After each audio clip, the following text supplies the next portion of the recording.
خۆراک یەکێکە لە پێداویستیە سەرەکیەکانی ژیانی مرۆڤ و بەردەوام بە دوای باشترین جۆر و تام و چێژەکانی دەگەڕێت بەتایبەتی لەم سەردەمەدا کە چەندین جۆر خواردەمنی بەرهەم دێت و بەهۆیەوە بۆتە سەرەکیترین بازرگانی لە جیهان.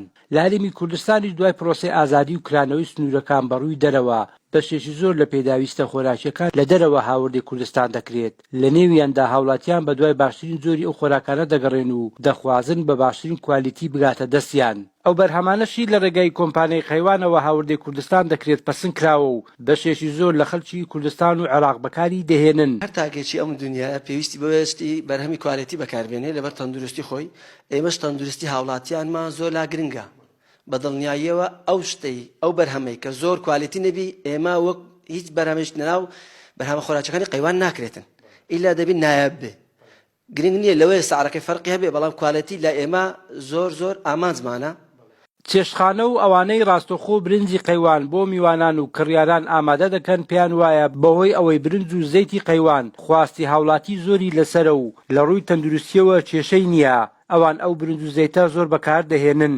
ئێمە یەک ساڵە لە شەریکەی قەیوان شت دێنین ئەرێوەڵا باشترینە خواردنی لێنانی شێوازی لێنانەکەی زۆر ئاسانە وچکە برنجەکە بێنی شاسێ و شروستیە بەڕاستی سیای برنجەشی چەندی برێ باشە ئەتا ئێستامە بەکار دێنین خەڵک زۆر لێ ڕازیە. هەروەها هاوڵاتیان کاتێک سەردانی مارکێت و فرۆشگاکان دەکەن ڕاستەخۆڕ و لە بەرهەمەکانی قەیوان دەکەن بەتایبەتی برنج و زەیتەکەی.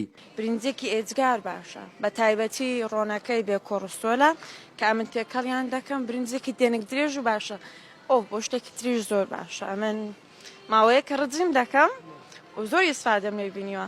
هەروەها بەهۆی ئەوەی ڕێژەیەکی زۆر لە بەرهەمەکانی خۆراکی قەیوان هاوردەی کوردستان و عێراق دەکرێت لە هەر شارێکی کوردستان کۆگایەکی سەردەمیانە و ساردکەرەوەیەک ئامادە کراوە بۆ ئەوەی بە باشترین شێوە هەڵبگیرێ. ئەو برنجێکە لۆمە دەگەڕێتەوە کۆگاکەمان زۆر سەری ئامادەش دێ و بە زووتری کات دەبڕێتن نامینێ لە کۆگاکان بۆیە زوو سەری ئەفرۆشاری زۆر سەریع لە بازاڕەکان. برنج دەنێک درێژ هەیە برنجی دەرەخڕ هەیە لە چەند وڵاتێک هاوردە دەکرێتن ئەو برنجانە بۆ منە ئەو برنجانەی کە دەنێک درێژن تایلەندی هەیە ئۆرغوای وەیە هندیشی هەیە کە هندی لە جۆرە هەرە باشەکانی برنجن لە هندیش چەند جۆرێکی هەیە بۆ منە برنجی 11 بەسمەتی هەیە 11 سێلا هەیە کە یەک لە هەرە جۆرە باشەکانی برنجن لە وڵاتی هندستان خۆشبەختانە قەیوان ئەو برنجەی لە ناو چیسەکانی کردووە و پێشکەش بە بەکاربەرەکانی دەکا کە جۆرێکە لە باشترین و چاکترین کوالیتەکانی برنج لە بازاری ئێستادا.